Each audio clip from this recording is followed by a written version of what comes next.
Assalamualaikum warahmatullahi wabarakatuh anak-anak ibu semuanya. Nah, karena pembelajaran pada saat ini masih kita lakukan secara daring, maka ibu akan mengirimkan sebuah video animasi pada materi kita kali ini, yang mana kita akan membahas materi tentang pasar modal.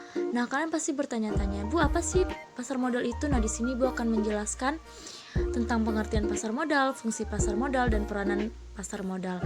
Nah, pengertian pasar modal yaitu merupakan kegiatan yang berhubungan dengan penawaran umum dan perdagangan efek. Nah, perusahaan pabrik yang berkaitan dengan efek yang diterbitkannya, serta lembaga dan profesi yang berkaitan dengan efek. Nah, yang selanjutnya ibu akan menjelaskan tentang fungsi dari pasar modal. Nah, fungsi dari pasar modal ini ada 6. Yang pertama yaitu berfungsi untuk menambah modal usaha. Dalam artian, perusahaan atau sebuah bisnis bisa menjual sebagian sahamnya di tempat ini. Saham yang dijual tersebut nantinya akan dibeli baik oleh masyarakat, suatu lembaga, atau bisa juga pemerintah. Nah, yang kedua yaitu sebagai sarana untuk pemerataan pendapatan. Dalam artian, masyarakat yang sebelumnya telah membeli saham akan memperoleh bagi hasil dari keuntungan yang dimiliki perusahaan. Semakin banyak orang yang sadar dengan hal yang satu ini, maka diharapkan pendapatan juga akan bisa merata. Nah, yang ketiga yaitu dapat menjadi sarana untuk meningkatkan kapasitas produksi. Dalam artian, dari saham yang telah terjual, maka perusahaan akan mendapatkan suntikan modal. Nah, jika modal yang dimiliki sudah meningkat, otomatis produktivitas dari perusahaan juga akan meningkat pula. Jadi, bisnis yang dijalankan bisa semakin maju.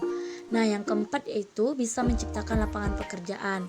Dalam artian, fungsi dari pasar modal ini memang memiliki efek yang cukup luas. Bahkan bisa dikatakan bahwa efek yang ditimbulkannya juga merupakan efek domino. Selain bisa menguntungkan perusahaan dan pemilik saham, rupanya bisa membuka lapangan pekerjaan bagi masyarakat. Nah, yang kelima yaitu berfungsi untuk meningkatkan pendapatan negara. Dalam artian, pemerintah akan menerima pajak dari dividen yang dibagikan perusahaan kepada pemilik atau pemegang saham. Nah, dari sana otomatis pendapatan pemerintah pun bisa menjadi meningkat.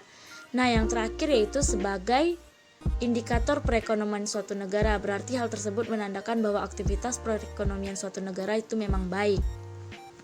Nah, yang selanjutnya ibu akan menjelaskan tentang peranan dari pasar modal ini sendiri. Di sini ada 3 peranan pasar modal. Yang pertama yaitu sebagai lembaga perantara keuangan selain bank.